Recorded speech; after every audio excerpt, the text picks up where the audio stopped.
Hai Sobat Sport, thank you to everyone for watching this and for all of your support. Mari kita bangun bersama channel ini agar terus berkembang.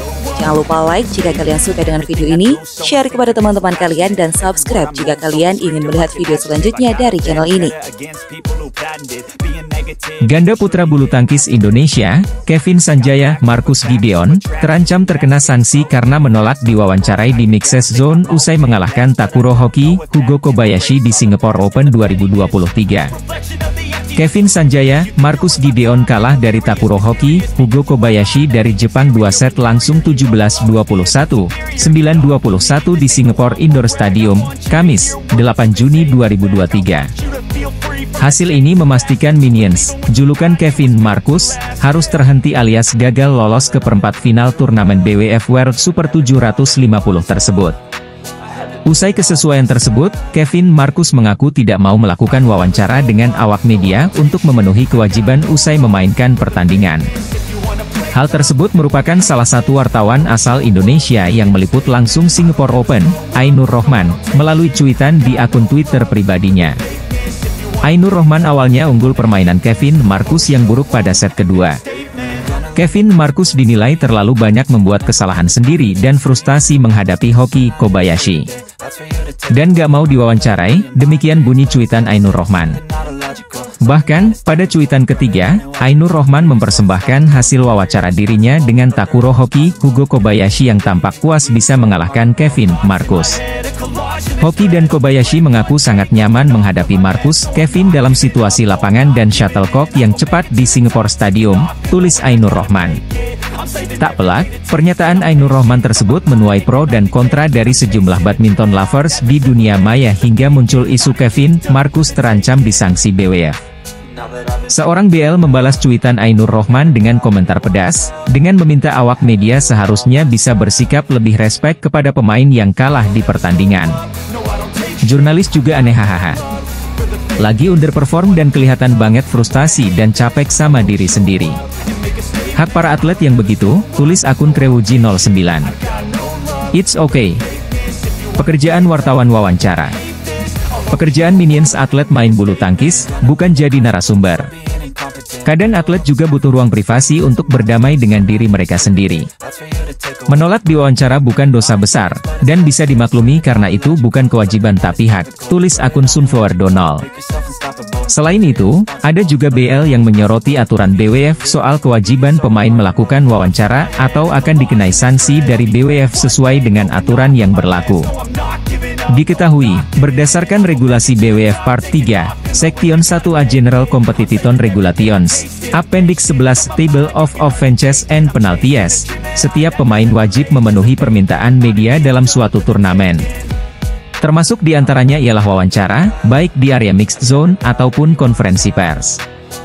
Bila gagal memenuhi kewajiban tersebut, maka pemain akan dikenai denda uang sebesar $250 AS, sekitar 3,3 juta rupiah, di pelanggaran pertama.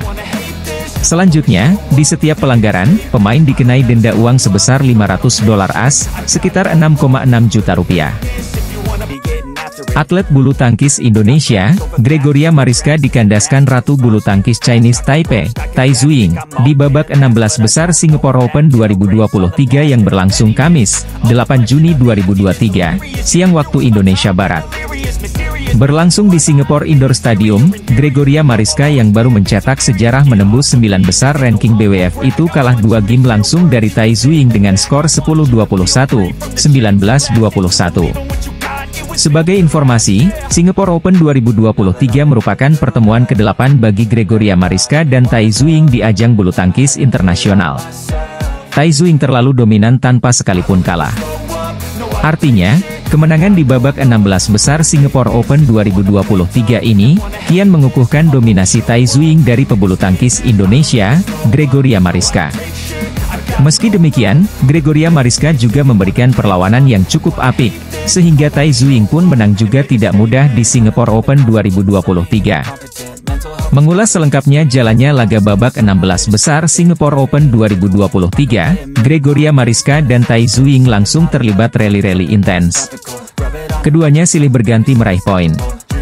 Skor sama kuat 3-3. Gregoria Mariska kehilangan momentum, kesalahan-kesalahan sendiri dilakukan, yang membuat Ratu Bulu Tangkis top di ranking BWF, Tai Tzu Ying, dikdaya memimpin jauh 5-11.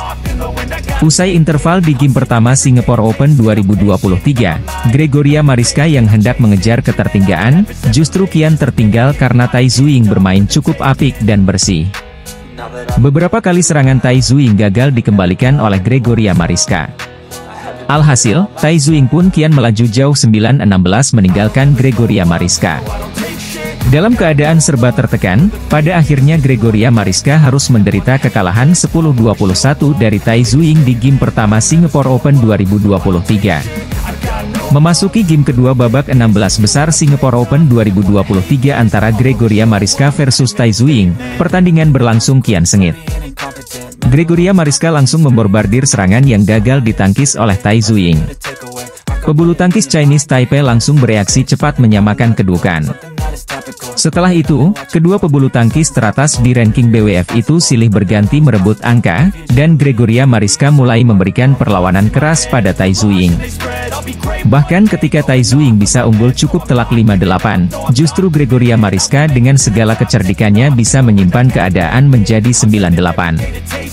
Berada di atas angin, Gregoria Mariska kembali mendapatkan tekanan dari Tai Tzu Ying yang seolah bermain tanpa celah di Singapore Indoor Stadium. Pasangan ganda putra Indonesia, Muhammad Ahsan Hendra Setiawan berhasil memetik kemenangan pada babak pertama Singapore Open 2023 setelah menghancurkan ambisi revanche wakil Taiwan. Ahsan Hendra menorehkan hasil apik dalam mengawali langkah mereka di turnamen berhadiah total $850.000 Amerika Serikat. Namun laga perdana mereka di Singapore Indoor Stadium, Kallang, Singapura, Rabu, 7 Juni 2023, tidak berjalan mudah. Datang sebagai unggulan kedua, Ahsan Hendra sempat sulit keluar dari tekanan yang diberikan wakil Taiwan Li Jiehui, yang posuan dari Taiwan. Tetapi Teda Diaz akhirnya berhasil membalikkan situasi. Pada pertengahan laga, mereka sempat terbawa arus pola permainan lawan yang semakin senang jika menjalani tempo cepat. Ahsan Hendra pun mulai mengubah tempo dan berhasil membalikkan situasi dengan membukukan kemenangan 3 game, 19-21, 21-17, 21-17. Game pertama berjalan sengit. Sempat unggul 4-1, Ahsan Hendra beberapa kali tertinggal setelah mudah melakukan kesalahan sendiri. Skor terus saling berkejar-kejaran. Tidak banyak terjadi rally panjang pada paruh pertama game ke-1 ini. Tempo permainan cenderung cepat. Ahsan Hendra masih kesukaran mengikuti tempo lawan dan sering justru membuang bola yang nyaman bagi lawan. Ahsan Hendra tertinggal tipis 10-11. Setelah jeda interval, Ahsan Hendra mulai mengubah tempo. Tidak melulu adu drive, Teda Diaz juga mulai berani untuk melakukan smash bertubi. Mereka akhirnya berhasil unggul 2 angka dan mulai terus memimpin 18-16. Sayangnya keunggulan itu harus sirna setelah mereka dipaksa lawan melakoni rally-rally panjang yang berujung mati sendiri. Ahsan Hendra tertinggal dan berbalik tertekan 18-20. Sempat bertahan usai menambah 1 angka, Ahsan Hendra harus rela kehilangan game pertama setelah kalah dalam rally terakhir. Semakin cepat mereka mengikuti tempo lawan makin senang dan cocok dengan irama pola permainan mereka. Start pada game kedua Ahsan Hendra sebenarnya cukup baik. Mereka unggul 4-1. Sayangnya servis Ahsan lagi-lagi kena fault yang memancing pemain asal Palembang itu untuk melakukan protes. Ahsan sampai mendekatkan diri pada batas tiang garis aturan servis, sambil menunjuk ke arah pinggangnya. Sejak momen itu, kedudukan menjadi lebih sengit. Ahsan Hendra yang sempat masih memimpin 8-6, mulai terkejar. Juara dunia 3 kali tersebut bahkan berbalik tertinggal 9-10. Smash keras khas Ahsan kerap menyangkut. Sedangkan netting dan penguasaan area depan net Hendra banyak yang terlewat.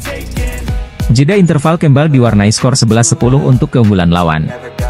Mirip seperti game pertama, usai jeda interval, Ahsan Hendra berhasil membalikkan situasi dan unggul 15-13. Namun bedanya kali ini Ahsan Hendra tidak kecolongan lagi. Mereka berhasil membuat lawan pontang-panting dengan pelacing apik sampai unggul 19-16. Momentum itu berhasil dimanfaatkan dengan baik. Ahsan Hendra mampu mengamankan poin-poin kritis dan merebut game kedua dengan skor 21-17.